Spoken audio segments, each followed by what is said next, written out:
welcome to Fruity Knitting. This is episode 63. I'm Andrew. And I'm Andrea, and we've just had a huge trip away to Shetland for the Wool Week.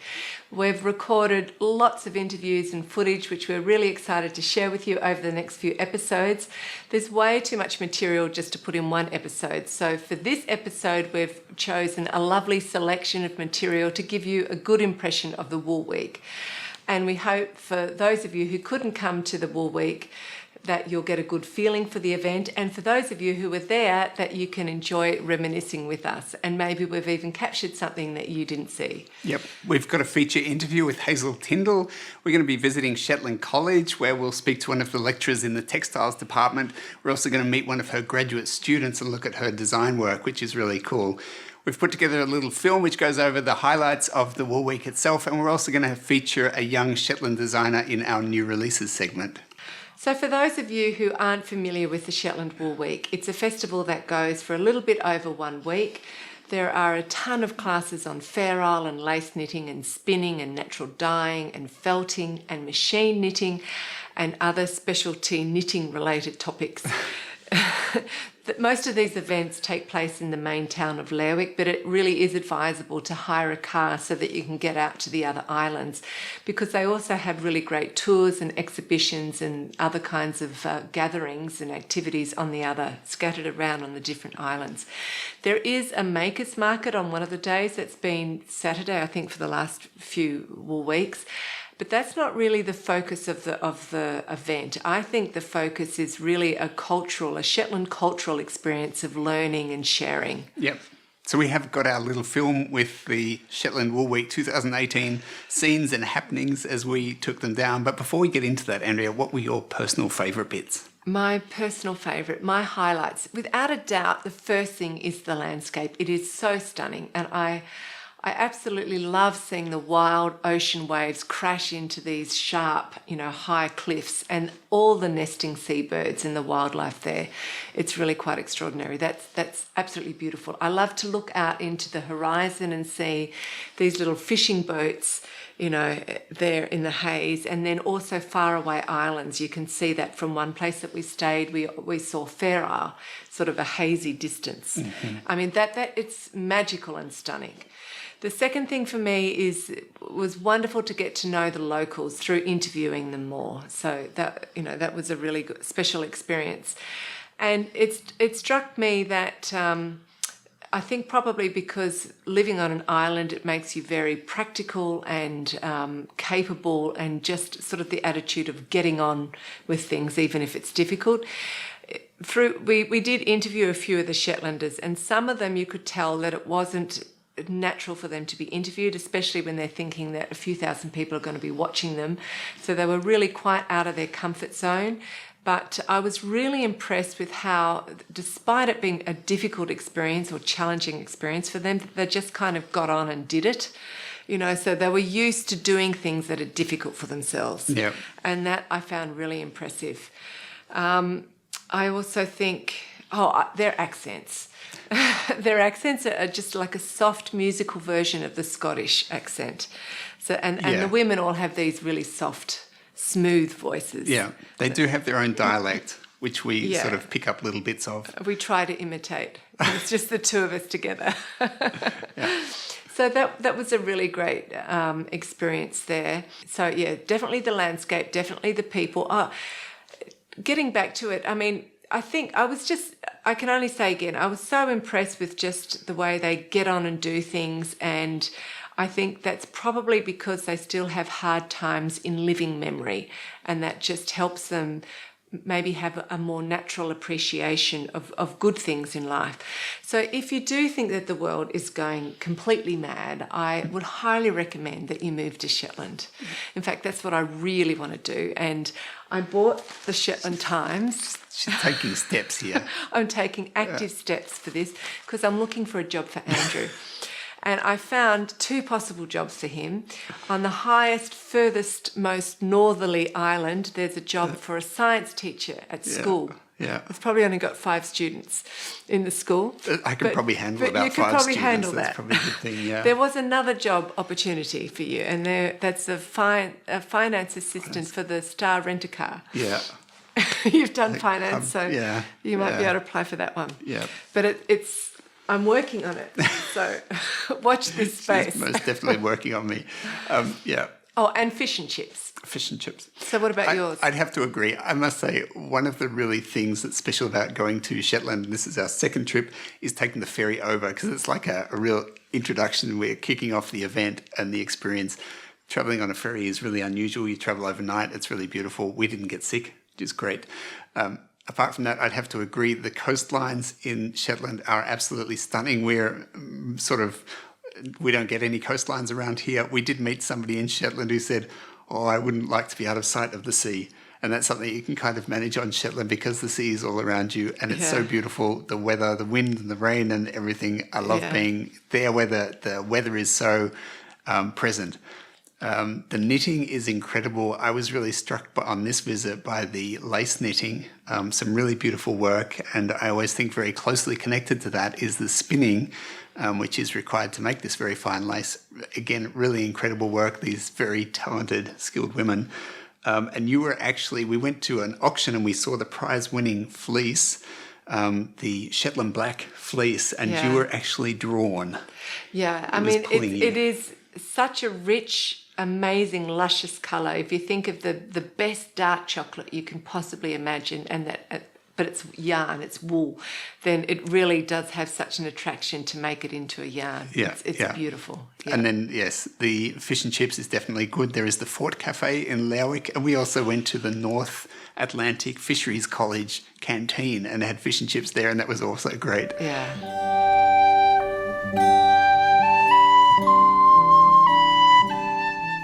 We took the ferry from Aberdeen to Shetland overnight and arrived early next morning in Lerwick. It's around 210 miles and it takes about 12 hours. We had a cabin and actually managed to get a good night's sleep. The town is totally beautiful. We stayed in the centre of Lerwick and we took this coastal walk to a cafe for breakfast a couple of times. Lerwick is almost the same distance from Aberdeen in Scotland and Bergen in Norway, and the word Lerwick means Bay of Clay, and it was first settled in the 17th century as a herring seaport for trading with the Dutch.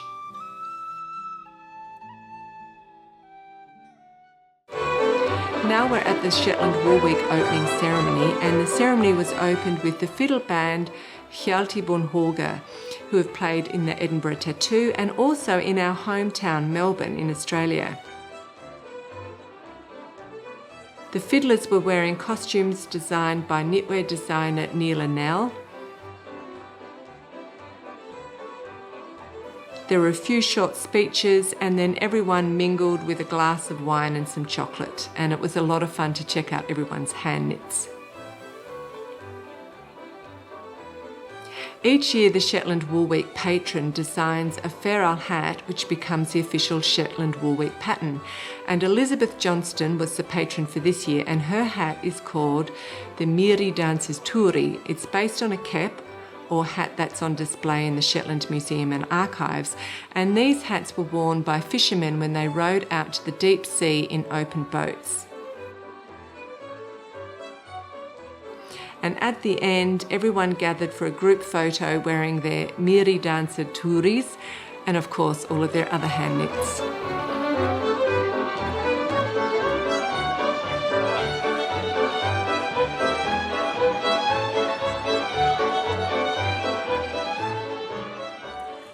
So I have a couple of minutes to talk to you.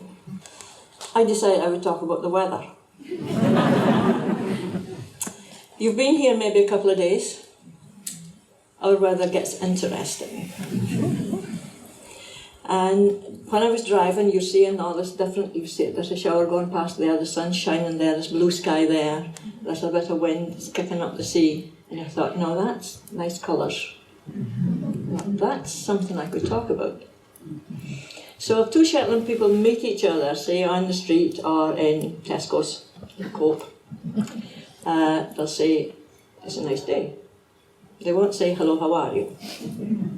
And a nice day means it's not blowing a gale and it's not chucking down rain on cats and dogs. Or they might say it's a bit blowy. That means it's almost a gale force wind. So you get the idea. And we always talk about the weather because we always have different weather. So if through the next week you get a bad day, don't be disappointed. Just look at how the colours change in that. Look how it changes in the sunshine, with the different cloud cover, in the different winds. And we don't have autumn here as such, because we don't have trees. But we've got heather, and the heather on the hills are in their autumn colours now. So you've got that brown, rust brown over the hills. You've got hill grasses, which really go a nice brilliant brown, in among the green and the yellows of the fading seed heads on grasses. You have mosses, which are now flowering, a really nice orange. You've got different colours of green grass, and it always changes in the different lights. So in the morning it looks like one thing, when it's raining it looks something else, and it's blowing a gale, you've got weather on that sea, the waves kicking up, and then it changes. So I hope you do have a bit of wind. I hope there's not too much rain, but a few clouds skimming over, so you see that different colours on the hills. That's where most of our inspiration comes from for knitting Fair Isle. And we will always be talking about the colour today. It was good. Did you see that yesterday? That was really good. So we're always talking about it. So as you go through the week, keep an eye on the weather and see where we get a lot of our inspiration from, and you might get some too.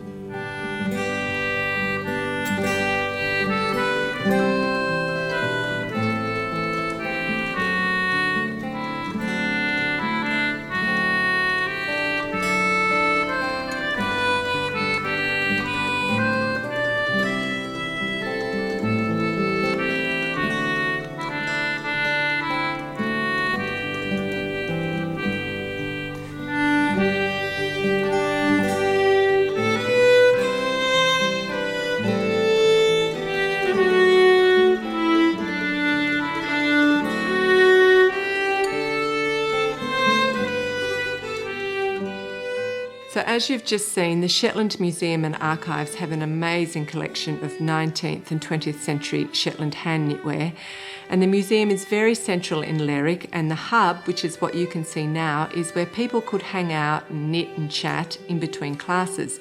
And on the walls was an exhibition of photographic work by 8 to 26-year-olds as part of the Year of Young People, and the photographs were based around the theme of My Shetland and were manipulated into repeating patterns to represent Fair Isle in knitting patterns. My name is Kathy. I'm from Toronto, and I'm here for Shetland Wool Week. And the best thing I did was travel to Unst and learn about the culture and the history of knitting. My name is Jan. I'm from Toronto also, and I took a class with Barbara Sheen yesterday afternoon in steeking, and it was a fabulous class. Everyone had such a good time. There were 12 of us, and it was a lovely afternoon. So I'm Teresa. I'm Tanya. And we're both from Vienna in Austria. The most interesting class we've been to was actually today, Hazel Tyndall's class on knitting with a knitting belt. And I was completely convinced to buy one afterwards, so I own now one.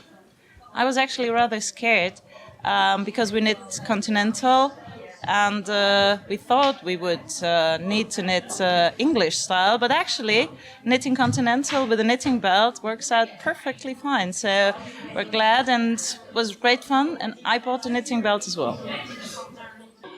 Hello, I'm Lars from Trondheim in Norway. I am for the first time in Shetland Wool Week. Really enjoy. Take a great workshop yesterday with Elizabeth Johnston. Was dyeing yarn with natural plants. Really interesting. So this is not my last Wool Week, I know for sure. Hi, my name's Julie, and we've come from Suffolk in the UK. It's our first time at Shetland Wool Week, and it's been a delight from getting off the plane, And I've loved the way the whole of the town of Lerwick's come together to support Wool Week and make everybody welcome. And last night we went to a talk with Hazel Tyndall, didn't we? Yeah, the Hazel Tyndall talk was absolutely fantastic. She was going on about the history of knitting, and like we're sitting here doing it as a hobby, they had to do it as a necessity to actually survive, and it was fascinating, really fascinating. Directly in front of the Shetland Museum and Archives is this amazing view.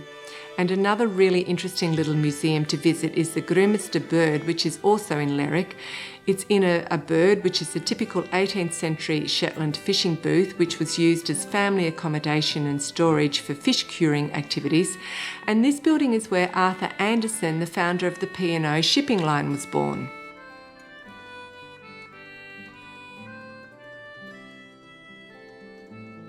And this amazing scarf and hat is one of the original articles featured in Susan Crawford's book, The Vintage Shetland Project.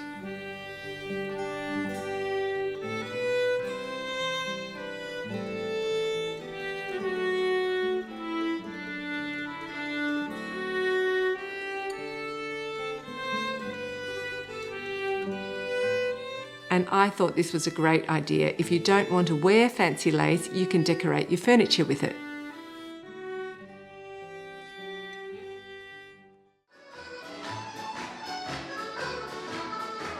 So on the Friday night there was a ceilidh, and we arrived really late when a lot of the Wool Week visitors were already leaving, and it was mainly just the die-hard Shetland locals still dancing around midnight.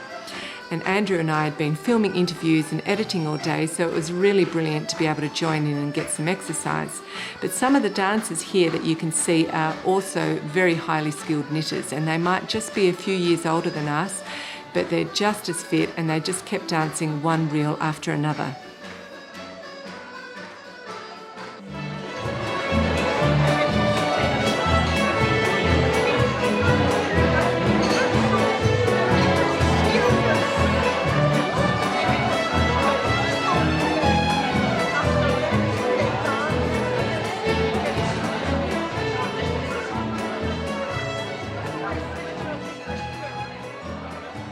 On the last day of the Wool Week, the Shetland Guild of Spinners, Knitters, Weavers and Dyers put on a traditional Sunday tea. And there were demonstrations of knitting and weaving and spinning. There was a lavish afternoon tea and an exhibition of members' work.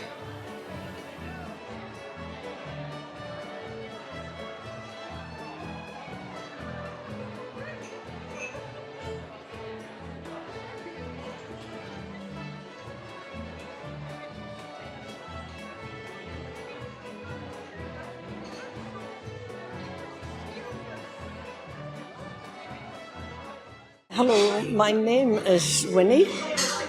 I've been spinning for 20 years, but I've been knitting since I was 4. Learned to knit from my mother. It's just passed down through the generations. I love both, but I do like spinning. This is a local fleece, a purebred Shetland fleece, grey with a little bit of colour in it, which I've left in because I find that's more interesting. I washed the fleece and then I've just combed it, so I'm going to be spinning and worsted style. That makes it nice and firm, and I will do 2 threads of this and ply it together. And eventually it will be ready to make a scarf or a stole, I think. But it takes quite a long time. It takes much longer to spin than it does to knit it.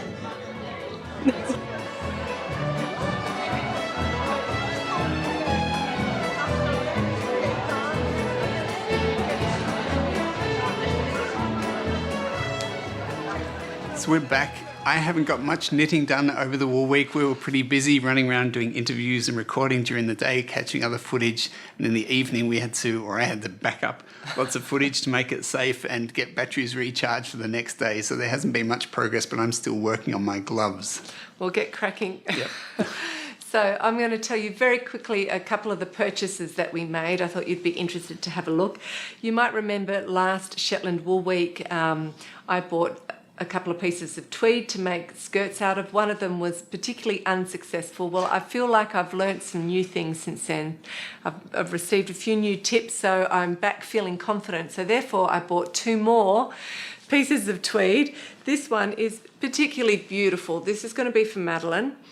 And it's a lovely shade of light green. For those of you who might remember, she's just finished knitting a cardigan, Audrey and Unst, in a lovely sea green colour, so I reckon that'll go with it really well. You've shown that to her already. I've shown this to her and she loved loves it. She loves it. So I'm going to sew her a fairly just straight sort of almost mini skirt out of it, and I think she'll love it and it'll look great.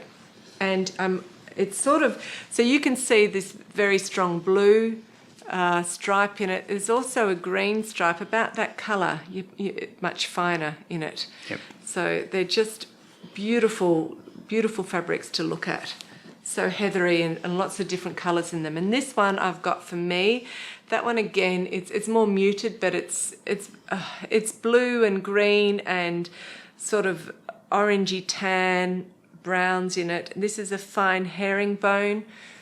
You may not see it there, but it's also a really beautiful tweed. So I'll make myself just a simple skirt in that, and it'll go with all of my hand knits. So it was those 2 purchases are the main purchases that I did, and that's from Jamieson's of Shetland.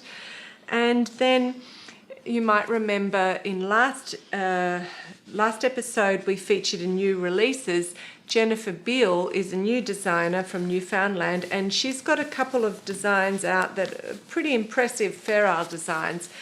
And I'm going to knit one of them. It's called Heart's Content, and it uses 16 different colours from Jamieson's of Shetland. Lots of colours. So here they are here. I've bought them. Yeah, a ton of colours. So that's fun. Whoops. That one. Oh yeah, there's that one too. And this one. So that is not going on the needle straight away. There's a couple of things that I need to get knitted before that. But so that was the main purchases, and I also bought another Andrew's next project, which we'll talk about in an upcoming episode, because we had to post that home. We had no room in our suitcases, which were full of camera equipment. Squished. Yeah, so that's coming up soon. So I'll show you a little bit of what I've done knitting-wise. It's a mixed story. A story of a little bit of woe.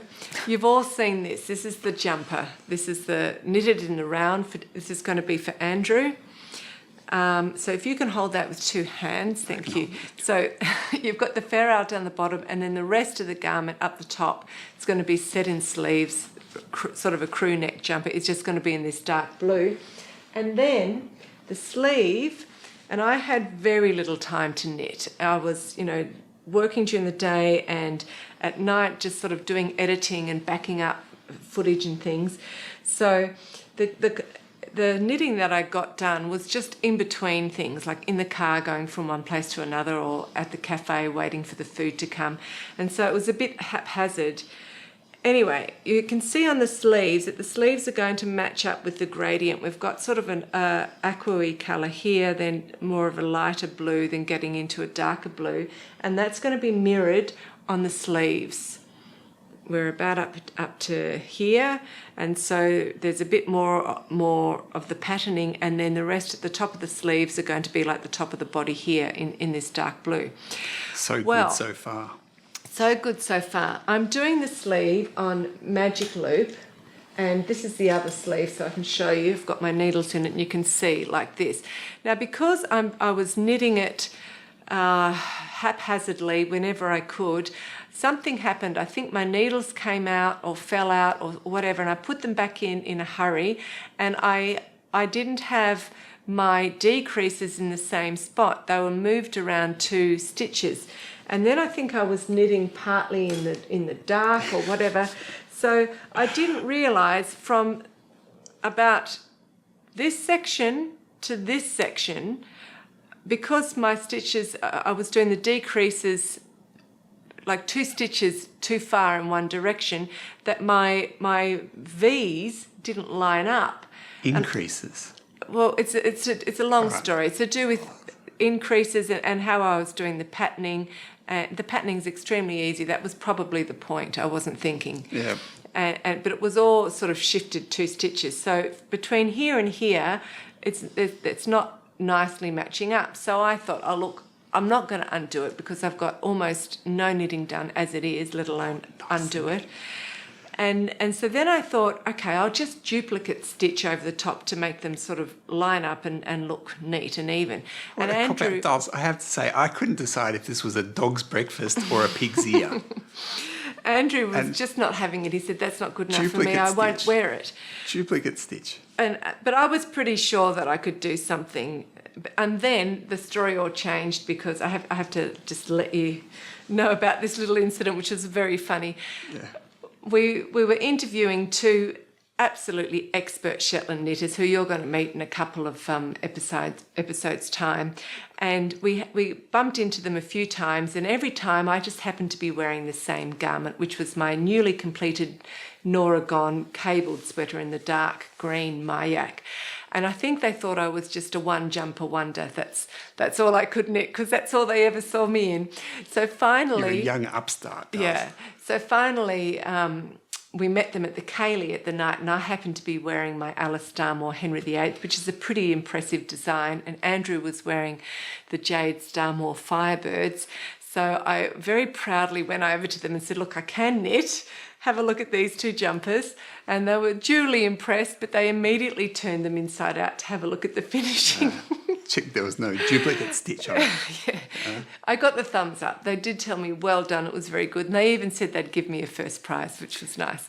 But I thought, okay, I'm definitely unpicking this because there's no way that Andrew can wear this jumper with my name written on it. Yeah, well, I'm glad somebody who had some weight put their opinion in. Yeah, and for them to check it out and see my dog's breakfast of it. So I am actually going to unpick it now, and I'll unpick it while you watch the next section, which I hope you enjoy. Yes, coming up now, we're taking you to the textiles department at Shetland College, which is part of the University of the Highlands and Islands. In this segment, we're going to meet Elaine, who is a Shetlander, and she has very strong ties to knitting in her family background. Elaine has taken traditional lace patterns and used them or transformed them to create modern textiles in a really interesting way. And the stories and the family stories that are the motivation behind her work are also very moving. Yes, they are. And what's also moving is this yarn. So you have to help me. That's your job. Well, You've got I have to roll here. Roll it up. Okay, dokes.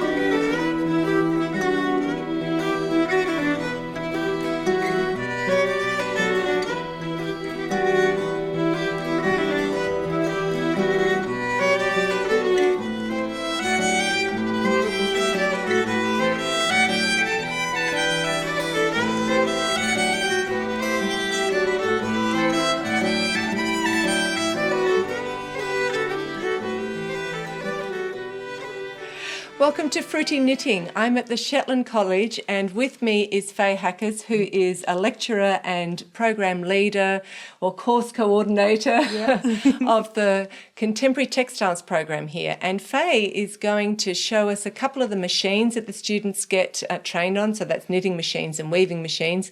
And then we're going to see one of the graduate design students' work, so that's really exciting. So first of all, thanks for giving us your time, and welcome to Fruity Knitting. Thanks for being on Fruity Knitting. Thank you for having me, and you're welcome. So before you show us what we've got here, which is looking really interesting, some great designs on the wall, can you just give us a rundown or a bit of an overview of what are some of the skills-based subjects that are covered in the Bachelor of Contemporary Textiles? Yeah, absolutely. So in the first year of the degree, the students look into introductions for machine knitting, weaving on a table loom, screen printing with silk screen, digital, some CAD-based skills, so computer-aided design, drawing, and history of art. When they move into second year of the honours programme, they then specialise in a constructed textile. So that's specifically the machine knitting or the woven textiles. They're obviously able to use all of those other skills to add to their design work. I can see we've got very contemporary work here on against the wall, and it is the Shetland Wool Week, and Shetland has such an amazingly rich textile history.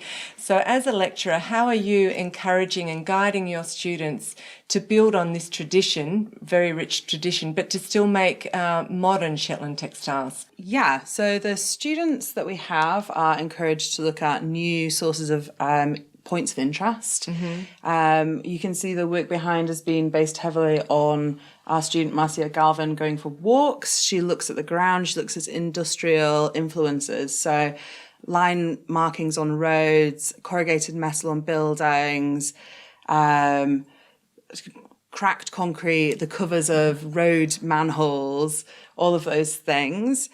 That work has been translated into knitted fabrics. So she's worked over several different types of machine. So looking at a single bed machine where she's worked with a short row type stitch here, and working in both a wool and a nylon fabric, a monofilament, to create this see-through effect section.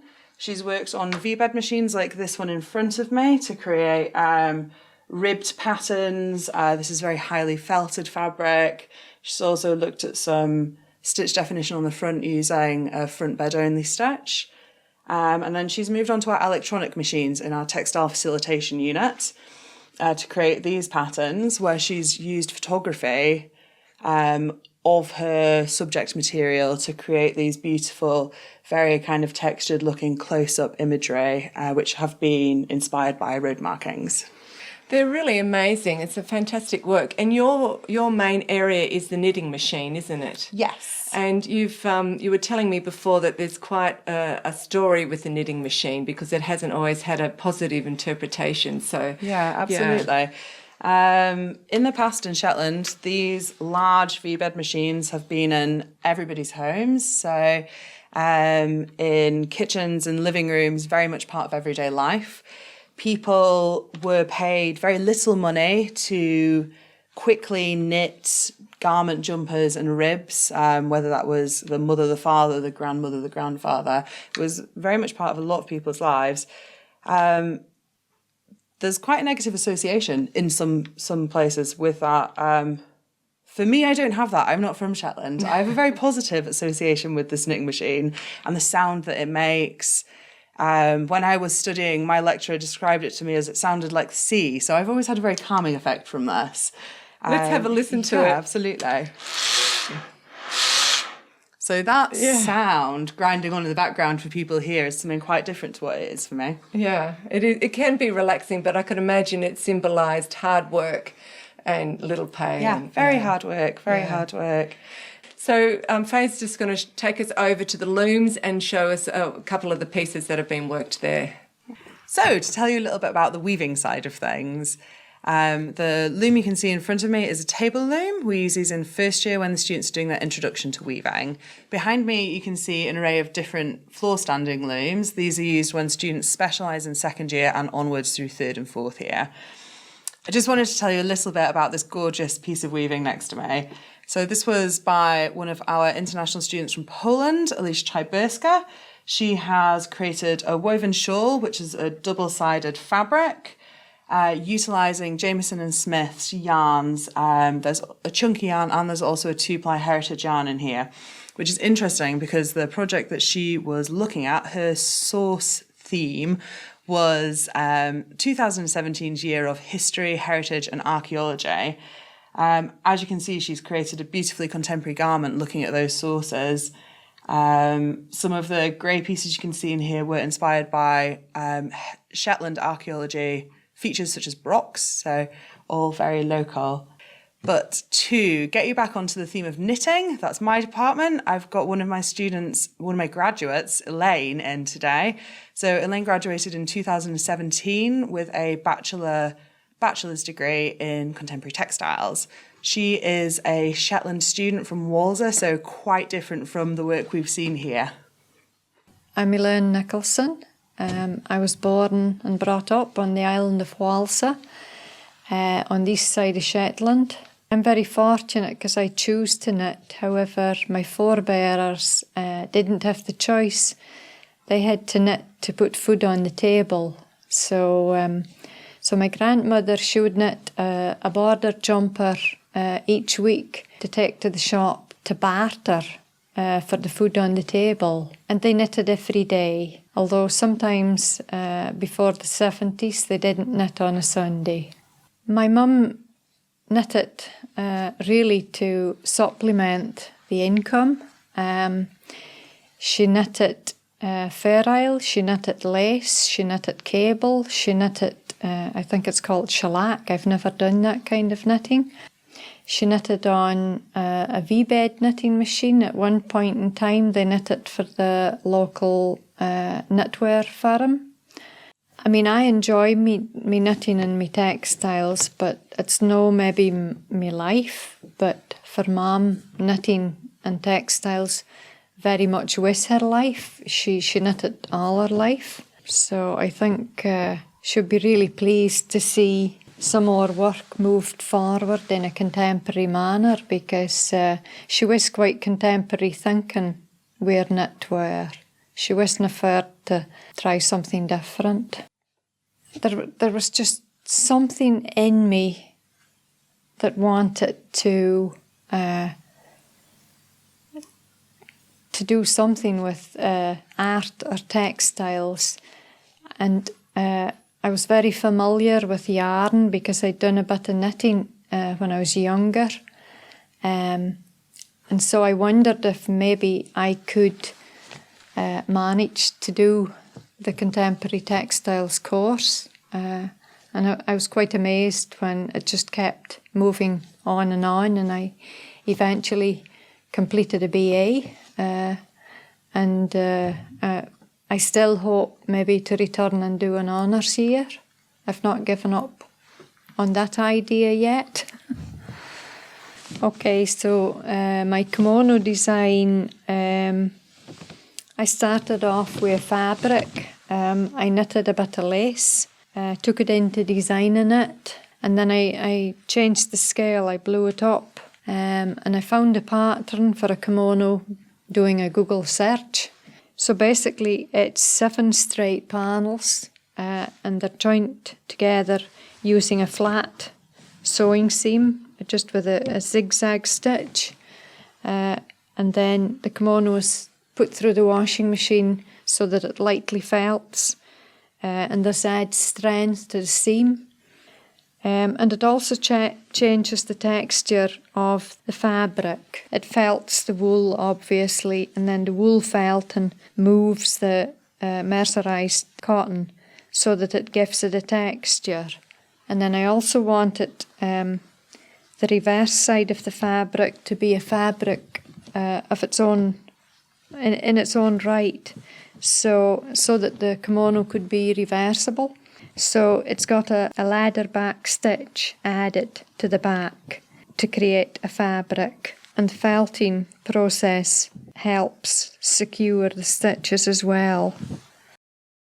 During second year, a hat that my mother had knitted, which featured the Tree of Life, was gifted back to me, and I found inspiration in the hat. At the time, we were coming to terms with my mother's diagnosis of dementia, and I found working with the textiles a way that I could cope with this. So I was trying to get the textiles to speak the language, and I erased parts of the patterns in the same way as dementia takes away. The pattern is not uniform, it fades away. And I was also trying to get across transience of time, how time is really quite short.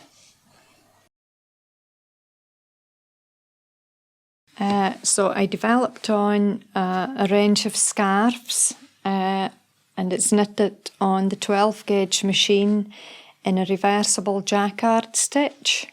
This is a colour sampler that I did in various colours. And it's also knitted in silk. So it's silk and merino, so it's really soft and very comfortable around your neck.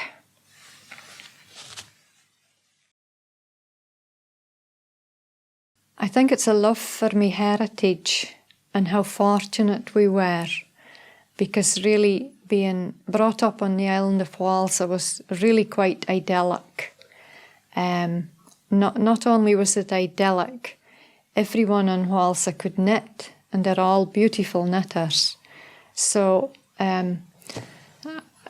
there was all this exposure to all this knitting, and I just wanted to take it forward in some way, and the Contemporary Textiles course has allowed me to do that.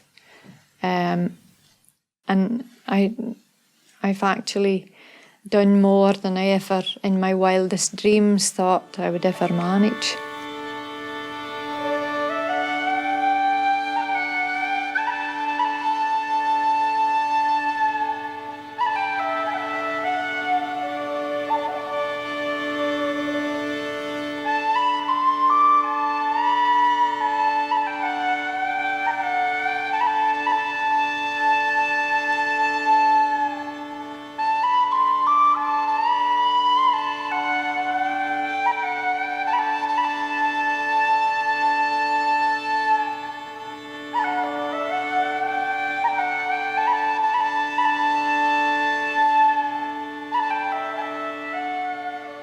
So I've got Andrew helping me unwind because it's pretty. Helping you unwind. It's pretty. Hang on, stop a minute. It's pretty sticky wool, and you can get yourself in a real tangle.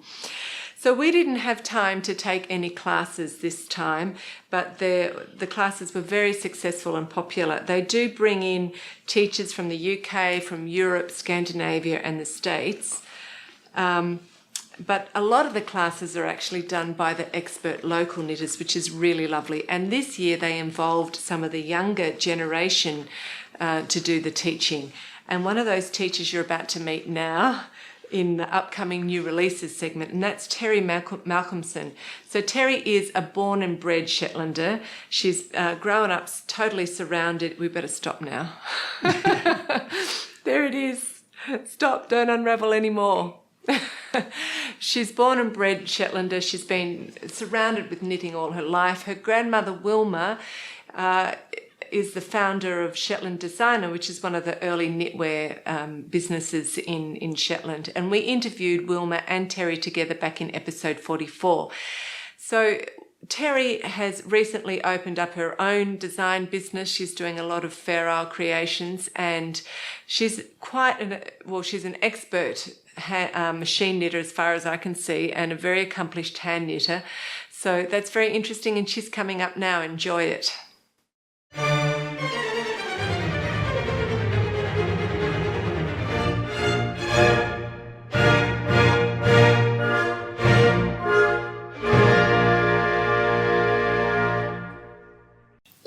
Hi, I'm Terry Malcolmson. I'm a designer here in Shetland, really enjoying Shetland Wool Week just now.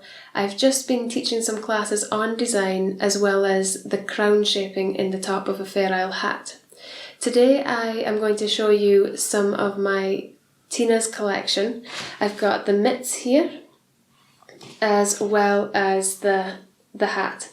So I call this the Tina's hat and Tina's mitts. When designing these, I was really thinking about the colours that my niece Tina was dressed in when she was a baby. So her parents dressed her in a lot of pinks, moving into purples and then into the blue. And I just thought it was a really nice combination, and I wanted to make a colourway of it. I did this about 2 years ago, and then only this year I've come back to use it. I used the pattern for an online class earlier this year, and then again I used the pattern as part of a competition when I was celebrating the first year of my business starting. So as part of the competition, the entrants made up their own colourways for the pattern and sent it in, and we had a social media competition where whoever had the most likes on their picture won, and there was a lot of really good ideas came from that. So here on my sketchbook, I make sketchbook pages for a lot of the colourways that I do. I've got a picture of her as a baby here, and next I've got my yarn wrap. So I do this for a lot of the designs that I'm doing. It's usually my first step, is when I've got my colours together and I want to organise them, I wrap the background colour around a piece of card, and I do it in proportion to how it's going to be knitted. So you can see I've got my white in the middle section here, and then on each side of that I've got the grey, just as the design is when knitted. Then I put my foreground colours, just a couple of strands around that, and you get a really good idea of how the colours are going to work together when they are knitted. It's so important to make a swatch because sometimes the shapes that you're using can make such a difference as to how the colours work together. The motif that I used is a kind of flower. I wanted to keep the girly aspect of it there. So some people say it's a flower, a star, a butterfly.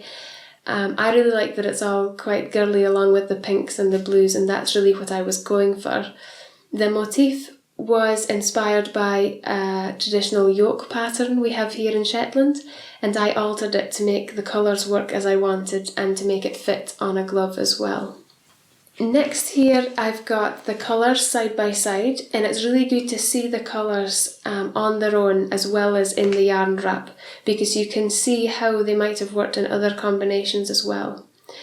The yarn I'm using here is from Jamieson's of Shetland. This is their Spindrift yarn, and it works really well in this because I wanted the colours to show up individually when knitted as well as blending well together. So I've used some mixed colours, some more solid colours, and that really breaks up the pattern. So you see the individual colours while still having the motif show through, in contrast to the grey and white background that I've got.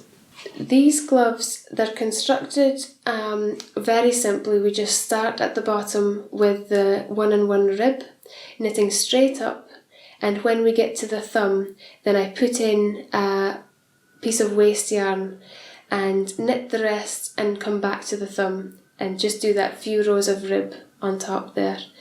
The sections at the top are just split up a little more for your middle finger, the same for the index and the ring finger, and then a little less stitches on your pinky finger, and just again rib straight up and using any of the ends to fill in any gaps that you might have there. So it's a really easy one to knit.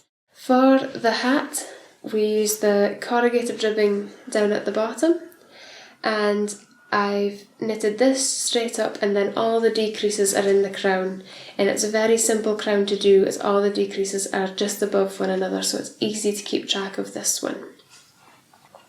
I did notice when knitting these that your colour dominance can be really important, so you'll see, especially on the crown here, the diamonds stand out really well, much better than I have in this sample of the glove. So with the hat here, you can see the diamonds more clearly because I've swapped the colours that I'm using between my hands. So usually I have my background colour in my right hand and my foreground colour in my left. And for the diamond section, I've swapped that so that the colour showing through is the white, and you get much clearer diamonds there if you're really focusing on the lines between them. So that's something quite interesting about this one, because for the main section I do it as I would normally, background in my right, and then for the top I have my background in my left. So I really enjoyed knitting the Tina's hat and the Tina's mitts. I hope some of these techniques have been helpful for you. I would really recommend these yarn wraps. They are a good start before you knit your swatch. And if you come up with any new colours using this technique, I'd love to see them. Thank you for listening.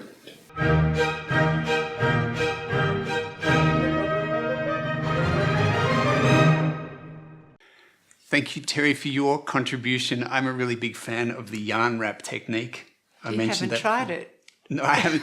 No, I'm a big advocate. I'm good at telling people what to do without actually doing it myself. That's true. But a good way to check out your colours before you do a swatch.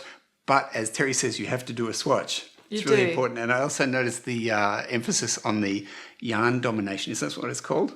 Yarn domination. Yarn dominance. Yarn dominance, yarn domination. Well, yarn domination is also important. That's true. Have you got your yarn dominance right here? I have. Because if you haven't, we can rip it back. Right. Terry is offering Fruity Knitting patrons a 25% discount on her Tina's mitts and her Tina's hat patterns. The mitts are a really simple little pattern, so if you want to try some Fair Isle mitts, then you could try that, and you could include that in our Fruity mitts and gloves pattern. So thank you very much, Terry, for that discount. People have expressed on Instagram and other places that how much they would love to go to Shetland Wool Week, and that we were very lucky to go. We do feel very fortunate to have been to Shetland, and we can highly recommend the event and experience to you if you're interested in going. But we do want to point out that we did go there to work. Although there were brilliant classes available, we took no time off to take classes and very little time off to socialise or do any other activities. So the whole time we were there, it was interviewing and gathering footage to prepare content to show you guys.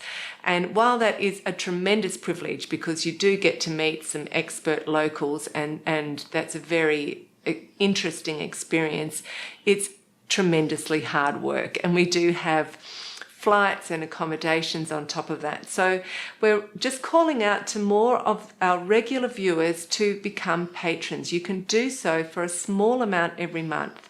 At the moment, it's still under 10% of our regular viewers are becoming patrons, and we really need that to be spread over more regular viewers. So please become a patron, and thank you so much to all of our generous patrons who've been supporting this content so far. We really appreciate it. So coming up now is one of the interviews that we prepared during the Shetland Wool Week, and that's an interview with Hazel Tyndall. We did interview Hazel back in 2017 Wool Week, and you'll find that back in episode 39. And there Hazel talks about her knitting history within her family. So she talks about her grandmother, her mother, her aunts and sisters, and how they were all knitting to supplement the family income, and how at age 12 she was already designing Fair Isle yokes and knitting them and selling them. So that's a really interesting interview. In this interview, we kind of meander from topic to topic. It's very friendly and chatty, and Hazel talks about some of the more recent projects that she's been working on, both knitting and crochet. And interspersed in that, she drops some very interesting historical knitting Yeah, and they tips. are really interesting points. Yeah. And I also want to mention that Hazel has produced 2 video series, and they are combinations of her lifelong experience as an expertise as a Shetland knitter. And they also include instructions on how to use the knitting belt and how to knit more efficiently. And one of those video series is 50 Tips from Shetland Knitters, and that's produced in collaboration with the expert spinner and lace knitter Elizabeth Johnston, who was this year's patron of the Wool Week. And we interviewed Elizabeth back in episode 40. So this series is a response to all of the questions that they both have received over the many years that they've been giving classes and workshops. And there's a tremendous amount of really brilliant information in it. And the other video series is The Art of Fair Isle Knitting. And here Hazel takes you step by step through knitting a seamless Fair Isle cardigan. And that includes instructions on steeking and finishing techniques. So there is a heap of brilliant information in those videos. And Hazel has kindly offered Fruity Knitting patrons a 20% discount on both of these video series for a limited time. So we think that's a really valuable offer. Yeah, that's really great. So we hope you've enjoyed our Shetland Wool Week 2018 special episode, and we hope you enjoy the interview which is coming up. I think it's really fascinating, so have fun with that. We'll see you in 2 weeks' time. Thanks for being with us. Bye. Bye.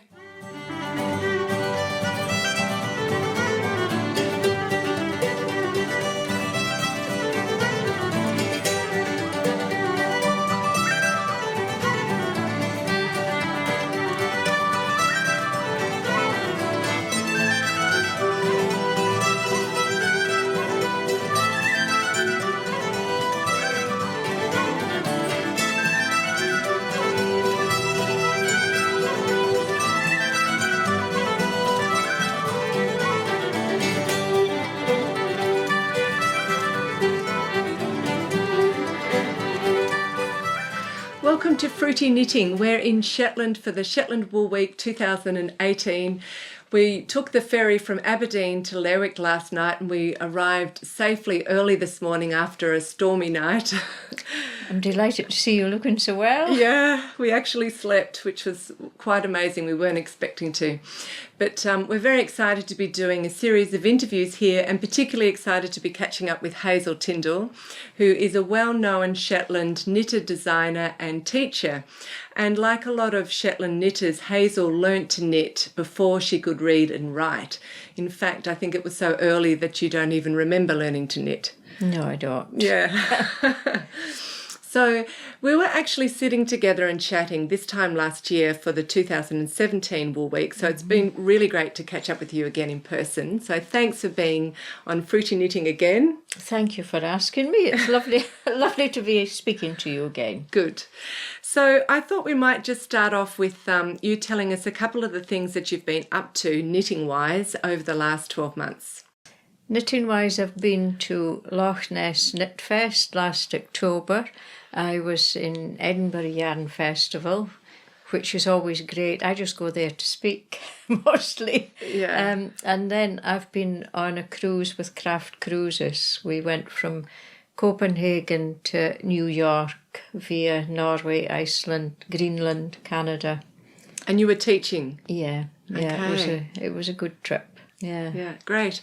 So I saw recently that Hazel had written a very interesting blog post on how she made jumpers or sweaters from triangles. And you first saw this technique back in 1998 from an American knitter showed you. Yeah, I think it was when we visited the Atlanta Knitters Guild. Okay. And there was somebody there had a chunky sweater and it was just straight stripes and they came down to the centre front. And I can't honestly remember what that sleeves were like, but I just thought, oh, that looks fabulous and I would like to translate it into some kind of Shetland. Yeah. And the lady kindly shared with me her instructions for chunky. And I'm sure I have them in the house somewhere, but I've not been able to find them yet. But I did knit, I knitted this one. Yes. It's here. Yeah, you've done a lace one using the old shell, the traditional old shell pattern, and a Farrow one. Yes. So it is really an amazing construction. So we've sort of we've got it together with a little bit of help from some triangles to show you how it works. Hazel just talked about it quickly to me beforehand, and I got there in the end, didn't I? Yes, it's really tricky to be able to see it. I think you have to do it to make it work. Basically what you're doing is you start in this little corner here, which would be here. So at the side seam, yeah. And you start with knitting this shape. You're increasing here twice and here twice. Okay, so you're increasing 4 times. 1, 2, and another one, 3, and 4. Okay. And until you should get a sort of a right angle here, which would be, this is the bottom. This bit happened afterwards. So the lace band and the cuffs and the neck all happen right at the end. Yes, yeah. Okay. Yeah. You start here and you just keep increasing here till you get this width, or I should say this whole width is half of what you finally need. So this would be half the bust measurement usually, so unless your hips are much, much wider. Yeah, so you keep increasing until you've reached from, say, your centre front to your centre back, so that width. Yeah. And then you have to do the whole thing again. For this side? Yeah. Okay. This would be the long edge of the triangle here. Yeah. From this point to here. Okay, so that first triangle was here, and you're increasing, including this side, up until you get to here. So just before this pink line. Yeah. And then you do the same there. And then you have to do the same for the sleeves. So again, you start here and you're increasing again four times. So around here. Yeah. So here on this side of the underseam there and there. When we say seams, there is actually no seams. No, in there's this, no seam. but where a seam would be. Okay, so that little triangle comes up here. Yeah. And then you're joining it on one very long row, isn't it? Yes, yeah. So you're joining it all the way down here and up, and then the same on the back side of it. Yeah. And you didn't use, did you go into circular needles then? I might have done, but I can't remember. This one was made nearly 20 years ago, so that's too long to remember. But it's worn so well, hasn't it? It's beautiful. It's not worn a huge amount. I have a few jumpers that I take out for a few weeks every year, and then they get washed and stored away again. This is for special occasions. Possibly. Okay, so once it's on this big, well, there's probably, how many stitches is there? 900 or so? Probably about 900, yeah, roughly. And then you're working all of it inwards, but you're decreasing. You're decreasing, yes. You're decreasing here twice and at the top of the sleeves twice. Okay. And it's not every row. It's I think it's 2 out of 3 rows that you do the decreases. Until here, after a bit, you start every row up here. So you can kind of vary that depending on how you want it to fit in the end. It's kind of organic. and after probably when it's getting up to about here, you could try it on and see what you thought. It's really striking. You've used fantastic colours to show it off. When I bought the colours, the lady said, "Are you sure about this?" I actually had a 4th one that I didn't use. But then I went and showed it to her and she thought it was okay. That's good. You got her approval. Yeah, yeah. And then right at the end, you put on this beautiful... Right at the end, this is knitted up the way and then it's grafted on. Yeah. And this is also the old shell. Yes, traditional it is. Shetland old shell with a bit of ribbing in between. Yeah, the ribbing was to try and pull it in a bit. Yeah, okay. And it gives a nice edge. It's a very beautiful edge. And up here, you've just crocheted around the neck. Because the back is slightly higher than the front. And yes, you've done that very clever, but not with short rows. No, I'm not sure how... I'm not sure how it happened. Hazel just makes things up as she goes along, don't you? Well, I always tell people that knitting isn't an exact science. And a jumper board works magic. Proper wool can be encouraged to go in where you want directions that you want, yeah. Well, I think this is really stunning and a beautiful design, but then she also figured out how to do it in Fair Isle, so we're going to show that one next. Yeah, I once I'd done this one, I thought, I think it would look nice in Fair Isle, and I couldn't figure out how I would do it, and then I woke up one morning and knew. You had a dream or a vision? I think it's your subconscious that works on things. That's true. Yeah. And you think about or mull over problems and then you get the answer. So let's explain the answer because it's really ingenious. So this would be how I would start for a fair, and this is a steek that gets cut open. And if we fold it, so the steek is here. So this is the side seam and then this is the bottom. And you're actually making the 2 triangles together. Okay, so like in the shell design, we were doing it separately first and then we'd join them together. But you didn't want to do that because you don't want to purling I didn't want to be purling. So this is just a little bit in colour that I did to show how it starts. So it starts again just this, I can't remember if it's 4 or 6 stitches, and then there's increases here, here, here and here. And that little bit here is the one side corner there. Yeah. And this one is that corner. Yeah. And you've steeked, that is so ingenious, and then you've steeked up the middle so you could do both at once. Do you want me to cut this? Yes, that's and exciting. Then it might help to Here we go, here's the understand. Scissors. So always with a steek, you find the middle. Here I've got 2 the same colour, and and I always have my fingers behind, and I'm cutting through knots here. So that would be one side, and then this is the other one. And I think you get on better with cutting this if you have big scissors and big cuts, because I've seen people going with tiny scissors and tiny snips, and I think you get a untidier edge. Yeah. And because this is sticky Shetland wool, you can give it a good pull, and there's it's nothing. wonderful, isn't it? And it curls very nicely where you need it to.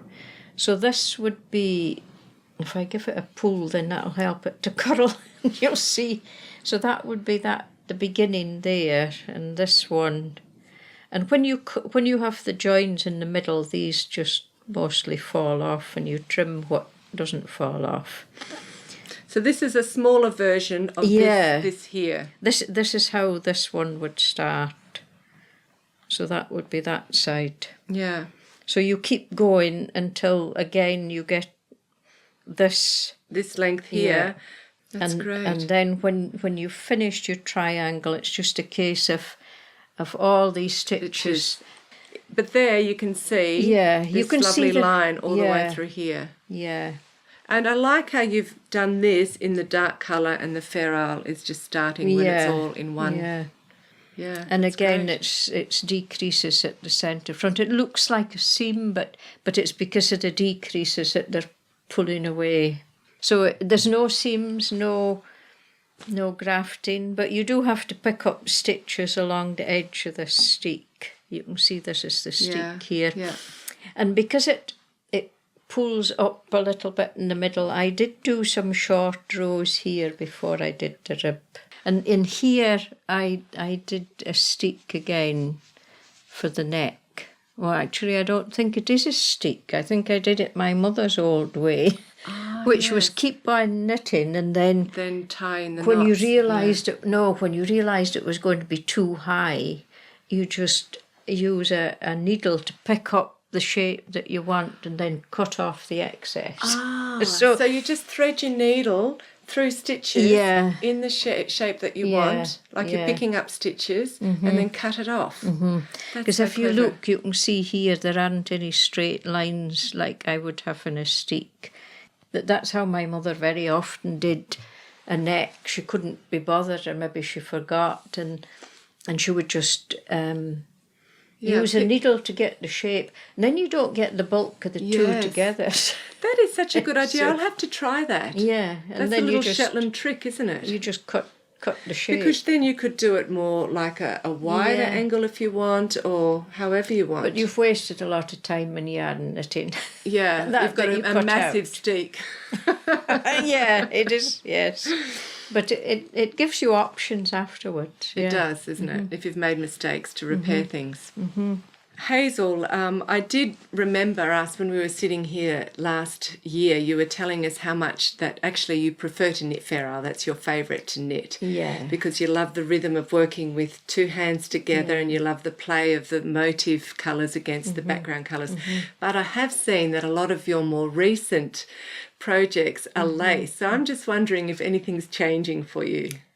Well, sometimes lace is nice idiot knitting for when you're tired and you can just pick it up and go without thinking too much. Yeah. Like a long stole, you just keep going. Just go round and round, So you're going to show, Hazel's going to show us a couple of her, I think there's a crocheted garment that you've made up, which is really interesting, and a couple of your lace works. So we'll get those out. This is a piece of crochet. I sort of urgently needed a top to wear to cover my arms with a sleeveless dress that I bought. And I thought crochet was the quickest way to do it. A fairly large hook and some silk that I've had lying in a cupboard for the teens of years. So I started following this pattern to give myself a circle. So this is where it starts. And I wasn't sure how it was going to hold the stretch when I blocked it. So I kept going probably till about here.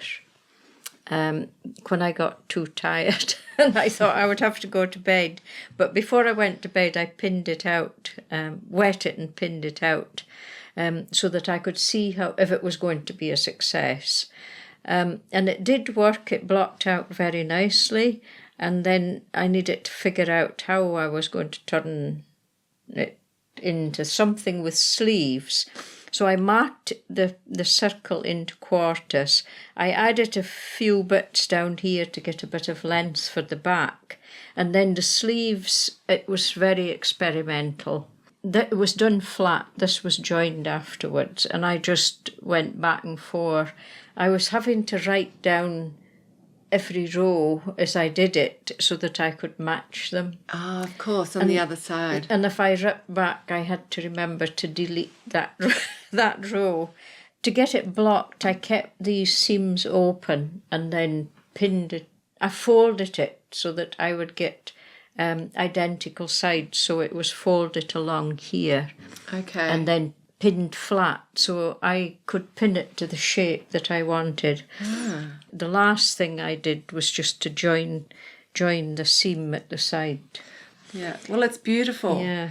And then here's a really beautiful shawl design that you've recently done, made up again, and it's out of the beautiful natural shades, isn't it? Yes, I was asked by Fuller Wool to test their one-ply lace because Magnus doesn't knit and his wife Justina doesn't do lace. And he was, for some reason, worried that it wasn't strong enough. Mm-hmm. And he'd had her knit on the machine and then he tried to punch holes in it to test it. But they wanted a knitter to test it too. And I've done knit 3 together with this with no breakages. So this one I started with the lace, this lace edge from here to here, so you get a nice straight line. Yeah. So you just keep going. It's a bit boring and and monotonous. And you do that all the way around till I thought that I'd probably got fed up, maybe. And then, but I think I maybe started somewhere about here and went along here, and then it's short rows. But to keep boredom at bay, I needed something here. Yeah, some lace. So and this you're is getting into lace more now, aren't you? So this is a very simple diamond pattern with a faggot or this is I think a traditional Shetland steek. Okay. A separator between the patterns, and it just kept getting a bit wider as I went around. I also blocked this on a hat board. I put photos up on Instagram, I think it was, and it confused people no end because they couldn't really see what it was. But see the construction of it. Yeah. So yeah, and the different colours of the mooret. Yeah, are lovely, aren't they? They just blend so well, and this is all the undyed yarn. Yeah, and they sort it into colours on fuller before it leaves them. Now, you did tell me that you're going to be doing a talk at the Loch Ness Knit Festival coming up soon, and it's going to be on your collection of vintage fair isle items. Yeah, there's vintage everything, I think, but okay. There is some stuff that's not fair isle. But we've got some fair isle garments here that are vintage, aren't they? So perhaps you could tell us a few things about them. Yeah, I'm not entirely sure where this one came from because I had 2 aunts whose knitting I got when they died, and I'm sure it's not one of my mother's. I've looked through old photos to try and find somebody wearing it, but I haven't. It's been well worn. You can see they probably didn't have deodorant or antiperspirant, but it's nicely felted here. Yes. And the cuffs have been replaced because this feels like a double knitting yarn. It does, doesn't it? And it's not the original. The neck is the same height front and back. There's really not much shape in there at all. And one of the advantages of doing it this way is it can be pulled on either direction. So you don't always wear it with the same elbows, so these elbows have been worn out. Yeah. Okay, so that the wear and tear is not always on the same spots. Yeah. So you can see on the inside here that steeks haven't been used. This, I think, would be you knot the yarn together, knit the row, break it, and go back to the beginning. So you always have the right side facing. So you'd have done the back and then the front. And it's a 3-needle bind off up here. When you get to the armhole, you're putting these on hold. Yes. And then from the armhole to the shoulder, you're knitting across, break, knit across, break. Okay. And this is all just knotted and left. And you can see the knots here. So maybe. It's not knotted with no, it's not, no, is it? No, and I think I'll have to check which way their sleeves are going. So they've picked up and knit the sleeves down the way. Okay, so they're just knitting separately here to avoid purling, and then just knotting at the end to hold it, and then picking up stitches where the knots were. Yeah, okay. yeah. So they're knitting down, and you can see that there's nothing been done about these. They've just been. This is actually 4 colours knotted together. So I imagine this is knit the same way, is it? This is knitted the same way, and this one was knitted in 1953 by my mother for my brother, and I guess that we probably all wore it. And fairly typical child's jumper, an opening at the shoulder, so that you have a nice cosy neck, but plenty of room to get the head in. And this one, I'm pretty sure, is knitted. You can see this is knitting that's just been cut. And so how you explained before, slipping in the needle. Yeah, so she's just picked her line, and I don't have time to look and study if she's got it exactly right, but it looks okay. It looks good. Yeah. And again, this one is just been knitted across and broken and the knots tied. So why don't you think she would have used a steek? Was that not popular? Possible she'd never seen it. Okay. It's possible that it had never been tried. Yeah. I don't know where it came from. Because there are different techniques in Shetland, isn't there? Even though you think of Shetland as being small, they each had their own way of doing things. And this is still how they knit in Walsey, because they think that a steek is too bulky. So they brack a neek, and then they would weave in all these ends now. So it's a but they have a ferry to sit on every time they leave Ireland, and they have a lot of time. Yeah, ends is a good way of filling in the ferry time. Well, Hazel, they are really beautiful garments. So thank you so much for sharing it with Fruity Knitting and our audience. It's been great to have a look at them.